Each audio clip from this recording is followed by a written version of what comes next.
And दोस्तों, तो आज हम आप लोगों के लिए लाए हैं एक्ट 4 मर्चेंट ऑफ वेनिस का एक्ट 4 सीन 1 एंड पार्ट 3 इसका, जो कि आपको समरी कोशिश करते हैं लाइन बाय लाइन बताएं। तो अब देखिए यहाँ पर क्या है कि पोर्शिया जो है शाइलॉक से रिक्वेस्ट करती है, उससे अपील करती है कि एंटोनियो के ऊपर जो है दया दिखाई जाए, उसको माफ कर दिया जाए किसी भी तरह से। लेकिन दिक्कत क्या है कि शाइलॉक एक बहुत ही र्यूड कैरेक्टर का बंदा है, उसको कन्विंस करना बहुत मुश्किल है, बहुत ही ज्यादा मुश्किल है। शाइलॉक को बहुत मुश्किल है कि कन्विंस कर लिया जाए किसी भी तरह से। तो इससे पहले डिस्कशन भी हो चुकी है एंटोनियो, पोर्शिया और शाइलॉक के बीच में। तो जब पोर्शिया कहती है शाइलॉक को कि भाई आप थोड़ा सा दया दिखाइए उसके ऊपर थोड़ा मर्शी करिए, ठीक है, जो इतना जुल्म ना करिए, इतना परेशान ना करिए। तो शाइलॉक कहता है कि भाई किस बात पर आप मुझे जो है तो इस तरह का लेक्चर दे रही हैं, on what compulsion must I, बताइए किस वजह से मैं उसके ऊपर दया करूं, क्या आप मुझे मतलब आप मुझे मजबूर करेंगे। तो पुरुषा कहती है कि नहीं, ऐसा नहीं है, क्योंकि जो क्वालिटी होती है मर्सी की वो उसको बाध्य नहीं किया, मतलब कि मजबूर करके नहीं दिखाया जा सकता। ये खुद की जो है खुद से पैदा होती है। ये कहीं कोई और बंदा ला करके आपके अंदर नहीं भर देगा, या किसी की बात सुन करके आप अपने आप को इस तरह के अपने आप को बिहेवियर, अपना नेचर बदल लोगे, ऐसा बड़ा मुश्किल है, ऐसा होता नहीं है। जब इंसान के अंदर से खुद से वो चीजें आती हैं तो वो जो है दूसरे के ऊपर दया दिखाता है, ठीक है। तो कहती है पोर्शिया की जो दया होती है, जो मर्सी होती है, वो किसी को मजबूर करके नहीं किया जा सकता, कि मतलब कि हम तुमको मजबूर कर दें कि तुम उसके ऊपर दया दिखाओ, नहीं। ये अपने आप पैदा होती है, बिल्कुल वैसे ही जैसे ही बादलों से पानी की बूंदें जमीन पर आती हैं और गिरती हैं, जैसे ना gentle rain from heaven upon the place beneath. क्या बादलों को कोई कहता है क्या कि बारिश करो? वो अपने आप बारिश करती हैं। बादल से पानी की बूंदें जैसे ही छूटती है वो सीधा जमीन पर आती हैं, कहीं इधर उधर नहीं जाती। तो वो अपने आप होता है, उनको कोई कहता नहीं हो, उनको कोई बोलता नहीं है कि ऐसा करने के लिए। जहां मर्जी में आएगा वहां बारिश होगी, जहां जहां करना होगा बारिश वहां करती हैं बादलें, नहीं तो फिर वापस चली जाती हैं। तो कहते हैं ये दो तरह का वरदान होता है। जो आपका मर्सी जो दिखाता है, इस तरह से उसको दो दो तरह का वरदान मिलता है। उस बंदे को जिसके ऊपर आप मर्सी दिखाएंगे, जिसके ऊपर आप दया करेंगे, उसको तो फायदा होता है, डायरेक्टली फायदा होता है। लेकिन इनडायरेक्टली फायदा जो है तो उसको होता है जो मर्सी दिखाता है। याद रखिए बच्चों, ये सुकून का पल पाने के लिए, ये खुशी के एहसास को पाने के लिए लोग अपने घर बार को छोड़ देते हैं, बीवी बच्चों को छोड़ देते हैं और सीधा कहीं हिमालय में चले जा रहे हैं, तो कहीं कोई सन्यासी बना जा रहा है, कहीं कोई कुछ करा जा रहा है। तो याद रखिए, यही सुकून के पल पाने के लिए महात्मा बुद्ध के साथ हुआ था। यही सुकून के पल पाने के लिए, सच्चाई जानने के लिए कि क्यों दुख है इंसान की जिंदगी में, उससे कैसे छुटकारा पा सके, महावीर स्वामी के साथ भी ऐसा हुआ था। इन्हीं सुकून के पल पाने के लिए सम्राट अशोक जो थे, उन्होंने जब कलिंग पर अटैक किया था, तो उसके बाद वो चीजें बहुत, अब उनके उनके अंदर बहुत बदलाव आ गया। तो वो मर्सी ही थी जिनकी वजह से उनके अंदर खुद पैदा हुई, ठीक है। It blessed him that gives, ये उसको तो फायदा देते ही है, एंड हिम दैट टेक्स, उसको तो फायदा देते ही जिसके ऊपर दिया जाए, और उसको जिसको जो लेता है उसको फायदा होती है, लेकिन जो देता है उसको भी फायदा होता है, अगर आप भगवान में विश्वास रखते हैं तो, ठीक है। लेकिन एक खुशी का जो एहसास होता है कि मैंने आज किसी की मदद की, किसी की हेल्प की, वो अलग चीज होती है। उस लेवल तक कोई नहीं पहुंच सकता। कहता है टिस माइटिस इन द माइटी, ये सबसे शक्तिशाली होता है, इससे ज्यादा पावरफुल कोई चीज नहीं होती है। दुनिया की जो पावर होती है ना, वो टेम्पोरल होती है, मतलब थोड़ी देर के लिए होती है, जब तक जिंदा रहोगे तब तक। लेकिन मरने के बाद अगर आपने कुछ अच्छे काम किए किसी की दया के लिए, मतलब किसी को बहुत अच्छी चीजें दी हैं, तो जब तक आप का नाम रहेगा तब तक उसका, जब तक आपका वो काम रहेगा तब तक आपका नाम रहेगा। देखिए इतिहास में हम लोग कितनी चीजें पढ़ते हैं, ये सारी चीजें जो होती हैं हिस्ट्री में, जितनी भी चीजें हैं, कहीं ना कुछ अच्छाइयां हैं, किसी के अंदर कुछ बुराइयां भी हैं। तो दो तरह से लोगों को याद किया जाता है। तो जिनको जो बुराई होती है तो उनको याद करने के बाद समझ में ही आता है कि भाई ये गंदा इंसान था या अच्छा इंसान नहीं था, तो इसको किस तरह से याद किया जाए।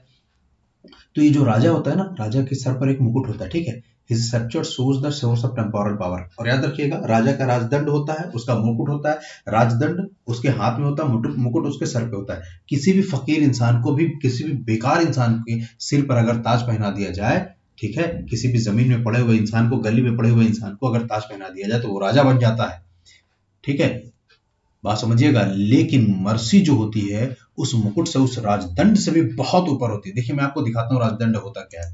देखिए, सॉरी, देखिए ये राजदंड होता है, अलग अलग टाइम में अलग अलग राजाओं ने अलग अलग तरह के राजदंड अपने पास रखे थे। ये इशारा करते हैं जिस तरफ वो चीज होने लगती है। ठीक है, एक ये है, एक महाराज शिवाजी की एक तस्वीर है, इसमें इन्होंने अपने हाथ में ये राजदंड लेकर रखा है, इसको जमीन में से हल्का सा ठोकते हैं। या अगर आपको याद हो, आप लोगों ने, बहुत सारे बच्चे हैं आजकल तो मूवीज तो बहुत देखते हैं, आपने देखा होगा कि थॉर जो है, थॉर के जो ओडिन है, जो फादर हैं, उनके हाथ में एक बड़ा सा राजदंड होता है ना, तो वो इसी तरह की चीजें होती रहती है। ठीक है, चलिए आगे बढ़ते हैं। कहते हैं कि भाई ये तो एक एट्रीब्यूट है टू ऑ एंड मैजेस्टी। किसके लिए? न्याय के लिए एक एट्रीब्यूट है, एक मतलब, अब कौन से वर्ड है उसको, मुझे यार वर्ड नहीं आ रहा है। तो कहते हैं कि मतलब एट्रीब्यूट समझिए कि इसको जो है, एट्रीब्यूट मीन्स होता है क्वालिटी। ठीक है, तो मतलब ये एक ऐसा एट्रीब्यूट, एक ऐसी क्वालिटी है जो न्याय के लिए होता है। वेयर, और ये कहाँ बैठती है? राजाओं के दिलों में बैठती है। अच्छा, एक चीज याद रखिएगा, राजा का जो डर होता है पब्लिक में, वो डर जो होता है वो इंसान के दिलों में बैठता है। राजा का सिर्फ डर बैठता है, ठीक है, लेकिन मर्सी जो होता है उसके भी कहीं ऊपर होता है। It is enthroned in the hearts of king. Mercy राजाओं के दिलों में बैठती है और राजा का डर लोगों के दिलों में बैठता है। ठीक है, लेकिन जो इंसान राजा से नहीं डरता वो उसके भी ऊपर निकल जाता है। कहते हैं ये it is attribute to God himself. ये सबसे बड़ी क्वालिटी किसकी क्वालिटी है? गॉड की क्वालिटी है। ठीक है, ये क्वालिटी सबके अंदर होती भी नहीं है, जो गॉड को समझता है उसी के अंदर ये क्वालिटी होती है। एनर्जी पावर, और जो इंसान की शक्ति होती है दुनिया में, जो राजा की शक्ति होती है, अगर उसके साथ मिला दिया जाए मर्शी को, तो कहते हैं doth then show like is God. ये किसकी पावर की तरह हो जाएगी? बिल्कुल भगवान की पावर की तरह हो जाएगी, ईश्वर की पावर की तरह हो जाएगी। When mercy seasons justice, इसलिए देयरफॉर यहूदी दो जस्टिस बी दाई प्ली, इसलिए आपसे ये रिक्वेस्ट की जाती है, उम्मीद की जाती है कि आप जो है उसके ऊपर, एंटोनियो के ऊपर दया। और फिर उसके बाद पोर्शिया उसको समझाती है कि कंसीडर दिस, इस बात को याद रखना, तुम यहाँ पर न्याय के लिए आए हो, लेकिन जिस रास्ते पर तुम चल रहे हो वो रास्ता सही नहीं है, इससे किसी का फायदा नहीं होना है। That is the course of the justice, none of us should be salvation. किसी को भी मुक्ति नहीं मिलने वाली जिस रास्ते पर आप चल रहे हो। इसलिए we do pray for mercy, इसलिए हम तुमसे रिक्वेस्ट करते हैं कि दया दिखाओ, एंड मतलब मर्शी दिखाओ। दया, मर्शी को पता नहीं कि एक वर्ड और बोलते हैं उसको, ठीक है, किसी के ऊपर जो है दया दिखाना, मर्शी दिखाना, याद नहीं आ रहा। And that same prayer doth teach us all to render the deeds of mercy. और यही चीजें होती हैं जो हम अगर किसी से कहीं हाथ फैलाते हैं, कुछ मांगते हैं, तो हमारे ऊपर मर्शी करता है, हमारे ऊपर दया करता है, तो we do pray for mercy, इसलिए हम रिक्वेस्ट करते हैं। And the same prayer doth teach us all to render. और यही चीजें हमारे सबके लिए होती हैं कि हम जो भी दया करते हैं, जिसके लिए भी हम ईश्वर से अगर कुछ बात करते हैं, तो ये हमें उसी बात की शिक्षा देती है। अगर हम ईश्वर से भी दया मांगते हैं तो हमें उस बात की शिक्षा देती है कि हम भी किसी के ऊपर दया करें, ताकि ईश्वर हमारे ऊपर दया करे।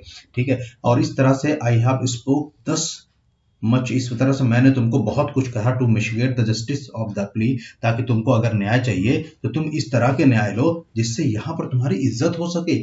ठीक, which if thou follow this strict court of Venice must needs give sentence against the merchant. और अगर तुमने हमारी बात मान ली तो याद रखो कि जो आप दया दिखाओगे वो तो सही है ही है, लेकिन ये वेनिस का कोर्ट जो है, जो कोर्ट ऑफ वेनिस है, must needs give sentence against the, against मतलब अगेंस्ट द मर्चेंट देयर। तो जो मर्चेंट है, जो व्यापारी है, मतलब एंटोनियो, उसके खिलाफ ही सजा मतलब उसके खिलाफ ही अपना फैसला सुनाएगी। इसलिए इस बात को रखो, खिलाफ मतलब अगर तुमने दया किया तो उल्टा एंटोनियो को फटकार पड़ेगी, और हो सकता है कि ये माना जाए कि एंटोनियो की गलती थी। तो इस तरह से तुम जो है, तुम्हारी सोसाइटी में एक अलग ही पहचान बन जाएगी जो अब तक एंटोनियो ने खराब करके रखी थी। तो शायलॉक कहता क्या है, माई डीड्स अपॉन माई हेड। ठीक है, क्या क्या वर्डिंग, क्या लाइन है, देख लो। कहता है माई डीड्स अपॉन माई हेड, मतलब कि जो भी मैं काम करता हूं मैं उसकी पूरी जिम्मेदारी लेता हूं। आई क्रेव द लॉ, मैं यहाँ पर किस लिए कानून की मांग करता हूं, मुझे जो बॉन्ड खत्म हुआ है, जो पेनाल्टी है, उसके हिसाब से मेरा जो बनता है मुझे दिया जाए। पोर्शिया फिर कहती है कि क्या वो तुमको पैसा देने के काबिल नहीं है? तो बसानियो बीच में बोल पड़ता है कि हाँ, हम यहाँ पर उसको पैसा देने के लिए, yes here I tender it for him in the court, हम तो कोर्ट में हाँ उसको पैसा देने के लिए, यहाँ तक हमको डबल दोगुना पैसा देना चाहते हैं।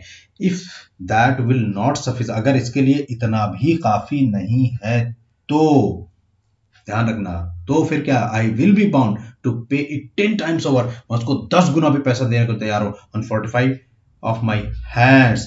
इसके लिए भले से अगर मैं ऐसा ना कर पाऊं तो, अगर मैं ना ऐसा कर पाऊं तो फिर क्या करें, तो I will be bound to pay it 10 times over on 45 my hands, मेरे हाथ, माई हेड, मेरा सर, माई हार्ट, सब कुछ काट दिया जाए, मतलब कि सबको उसको काट के दे दिया जाए। बसानियों कितना दर्द में, मतलब बहुत तकलीफ में, लेकिन मैं बिल्कुल तैयार हूं इफ दिस, अगर इसको इतना भी, इसके लिए जो है इतना भी काफी नहीं होता है तो मेरा हाथ, मेरा सिर, मेरा दिल, सब कुछ काट के इसको दे दिया जाए।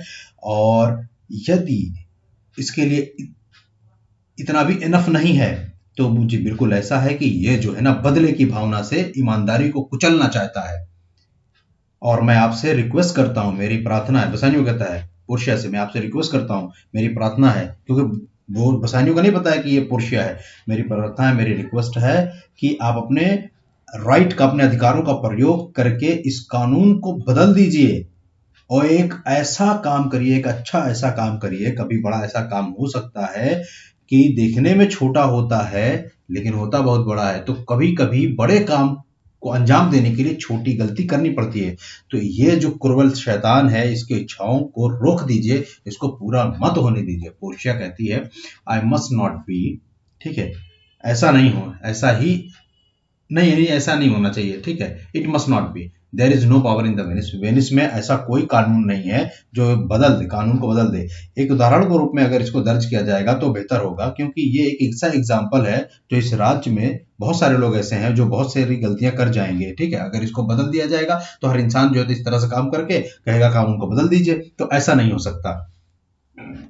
अच्छा, शैला को इस बात का डर था, बिल्कुल हो सकता है कि बदल दिया जाए कानून, तो कहता डेनियल केम टू जजमेंट, या डेनियल, अरे वाह, न्याय के लिए तो डेनियल खुद आ गया है। डेनियल कौन है, याद रखना, जो न्याय का देवता कहलाता है, ठीक है, डेनियल है। और इसको जो है तो सोलोमन या कुछ इस तरह से नाम दिया जाता है, या बहुत ही अकलमंद जजमेंट दे रहा है ये डेनियल। बिल्कुल मैं तुम्हारा सम्मान करता हूं, बिल्कुल, how I do honour you, बताओ मैं तुम्हारा किस तरह से सम्मान करूं, बताओ। पुरुषा कहती है कि भाई मेरी रिक्वेस्ट है कि मुझे जरा बॉन्ड देखने दिया जाए। तो शायलॉक कहता है ये रहा बॉन्ड, ये लो, ये देखो, तुम तो कानून के जानकार हो बहुत अच्छी तरह से। शायलॉक कहता है कि तुम्हारे, पोर्शिया कहती है कि तुम्हारे थ्रू जो पैसा दिया गया था वो 3 गुना दिया गया था। शायलॉक कहता है अरे कसम ले लो, कसम है, भगवान कसम मैं कह रहा हूं, मैंने इस सबके सामने, भगवान के सामने कसम ली थी, क्या मैं कसम तोड़ दूं? नहीं तो नहीं, मैं तो पूरे वेनिस के बदले भी कसम नहीं तोड़ूंगा, चाहे जो हो जाए, ठीक है। ये एन ओथ है, एन ओथ। तो उससे कहती है पोर्शिया क्या तुमको 3 गुना पैसा के लिए ऑफर किया गया था? तो कहता है कि कसम तो कसम होती है, क्या मैं कसम तोड़ दूं अपनी? बिल्कुल नहीं, अगर मुझे पूरा वेनिस भी दे दिया जाएगा तो मैं अपनी कसम नहीं तोड़ूंगा। फिर पोर्शिया कहती है तो फिर ऐसा है, तो इस बॉन्ड में जो है, जो भी लिखा हुआ है वो तो नहीं बदला जा सकता, ठीक है। इस बॉन्ड की जो कंडीशन, उस कंडीशन के हिसाब से कि यहां पर वो a pound of flesh is to be by him cut off, कि मतलब साइलॉग का हिस्सा बनता है कि एंटोनियो के शरीर के पास से, मतलब कि सीने के पास से जो है 1 पाउंड फ्लैश जो है तो काट लिया जाए, 1 पाउंड मांस जो है काट लिया जाए, ये शाइलॉक का है और उसको ये चीज मिलना चाहिए। लेकिन मुझे लगता है कि बी मर्सीफुल, भाई दयावान बनो, 3 गुना पैसा ले लो और बॉन्ड को फाड़ने दो मुझे।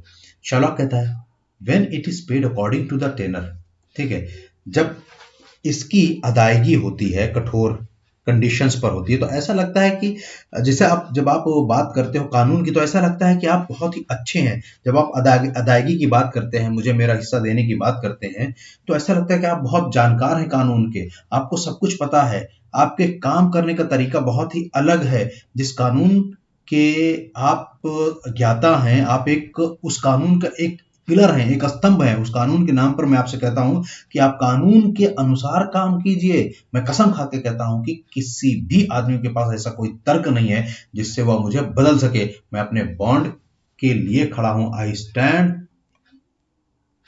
Stay here on my bond, मैं अपनी बॉन्ड की कंडीशन ही मानूंगा और कुछ नहीं मानूंगा। एंटोनियो कहता है कि most heartily I do beseech the court to give the judgement. Antonio बहुत टॉर्चर में है और मेंटली टॉर्चर में है तो कहता क्या है कि मैं दिल से रिक्वेस्ट करता हूं कि अदालत जल्दी से जल्दी फैसला करे और मुझे जो है जो करना है करो यार, खत्म करो। पोर्शिया कहती है अच्छा, तो फिर इस प्रकार से तुम तैयार हो उसको पे करने के लिए, ठीक है। तो कहता है, पोर्शिया कहती है why then thus it is you must prepare your bosom for his knife. तो ठीक है, चलो अपना सीना खोलो और उसकी चाकू के इंतजार करो। फिर वो आता है, शैलॉक कहता है बहुत बढ़िया, क्या जजमेंट आपने दिया, बहुत अच्छे, आप तो एकदम नौजवान हो लेकिन जज बहुत अच्छे हो।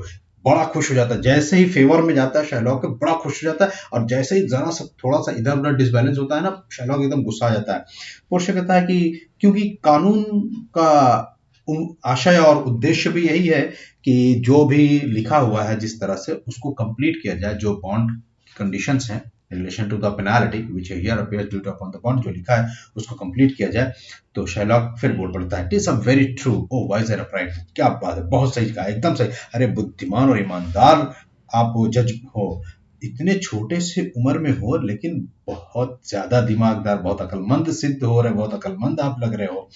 पोर्शिया कहते, वो शैलॉक, ठीक है चलो अपनी छाती खोलो।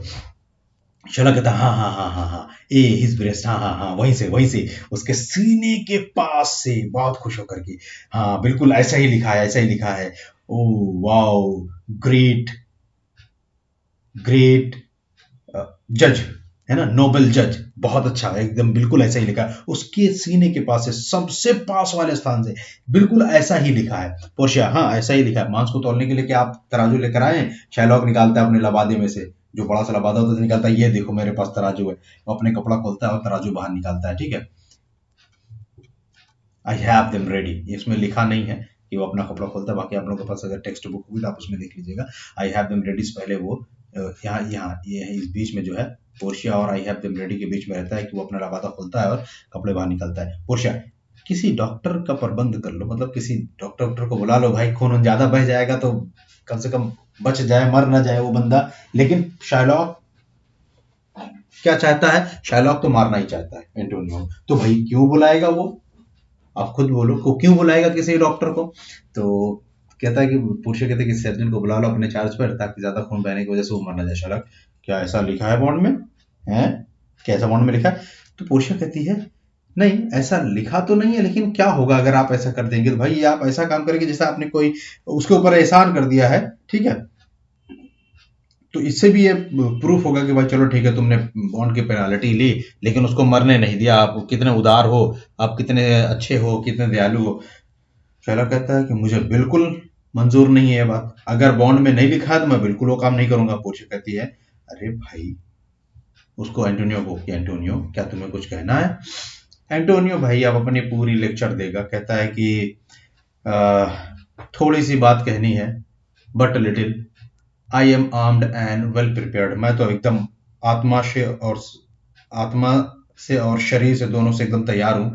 बसानियो मेरी तरफ हाथ बढ़ाओ, मैं तुमसे अलविदा कहता हूँ। इस बात के लिए दुखी मत होना और न मानना कि तुम्हारी वजह से मेरी ऐसी दुर्गति हुई है, क्योंकि यहाँ तो भाग्य अपने व्यवहार से, अपने स्वभाव से अधिक मेरे प्रति दयालु हो गया है, मतलब मेरे लिए बहुत ज्यादा काइंड हो गया है मेरी किस्मत। क्योंकि भाग्य जो होती है ना, जो किस्मत होती है ना, वो हमेशा से उसकी परंपरा ही ऐसी रही है, अपनी जो संपत्ति होती है, अपनी जो प्रॉपर्टी होती है, उसके समाप्त हो जाने के बाद बहुत बहुत दुर्भाग्यशाली लोग जिंदा बचे रहते हैं। क्योंकि मेरा तो सब कुछ बर्बाद हो गया ना, मैं जिंदा रह के क्या करूंगा, क्योंकि मेरे पास कुछ है ही नहीं। जब सब कुछ खत्म है तो जिंदा रहने का क्या मतलब है?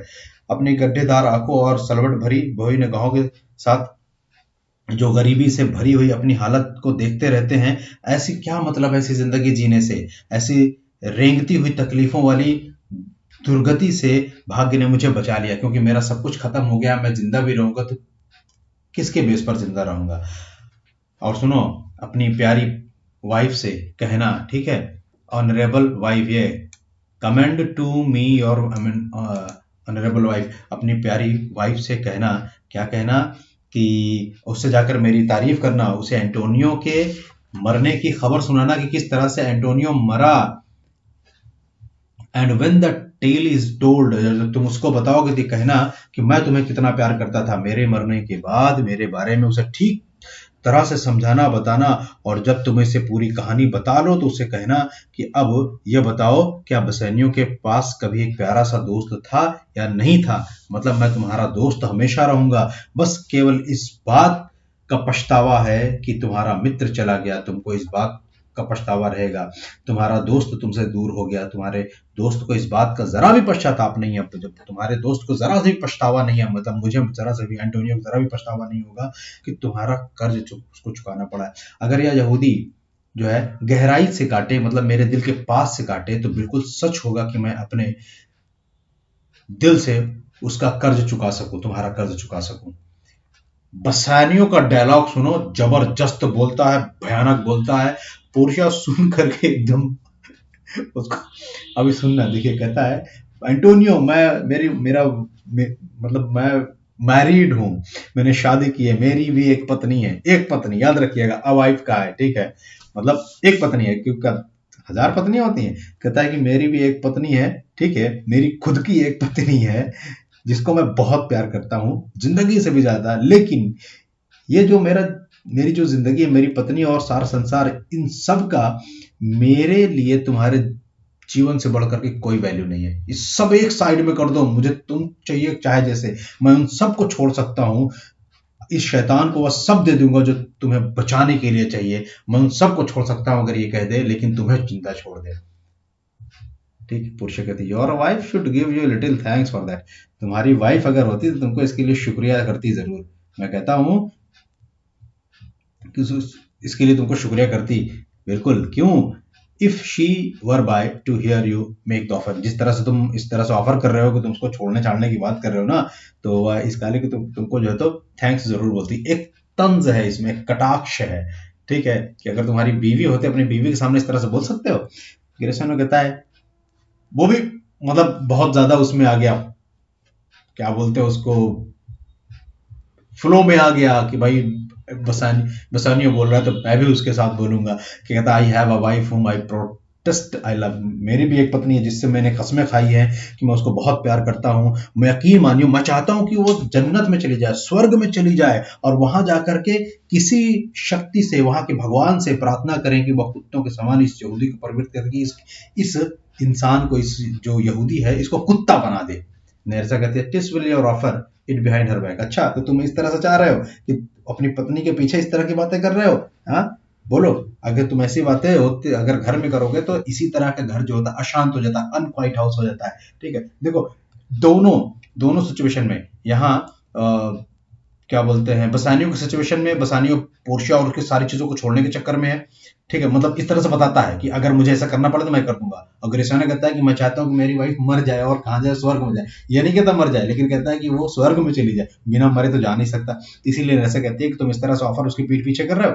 इसी तरह से पूरा घर जो होता है ना वो अशांत हो जाता है। तो शैला कहता है लो दीज द क्रिश्चियन हस्बैंड, लो इस तरह के क्रिश्चियन हस्बैंड होते हैं। मेरी भी एक बेटी है, मैं चाहता हूं कि ईसाइयों की अपेक्षा किसी भी अन्य असभ्य खानदान का व्यक्ति उसका पति बन जाए।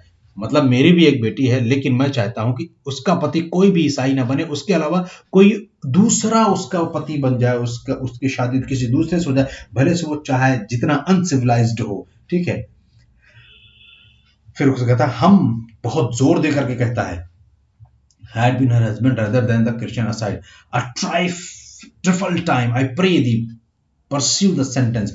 हम सिर्फ वक्त बर्बाद कर रहे हैं, मैं आपसे रिक्वेस्ट करता हूं कि सजा को आगे बढ़ाया जाए। ठीक, तो चलिए आज के लिए इतना ही काफी है, और अगला जो है कोशिश करेंगे कि आप लोगों का मतलब 4th पार्ट में सीन फिनिश कर दें, सीन 1, उसके बाद भी सीन 2 स्टार्ट करेंगे।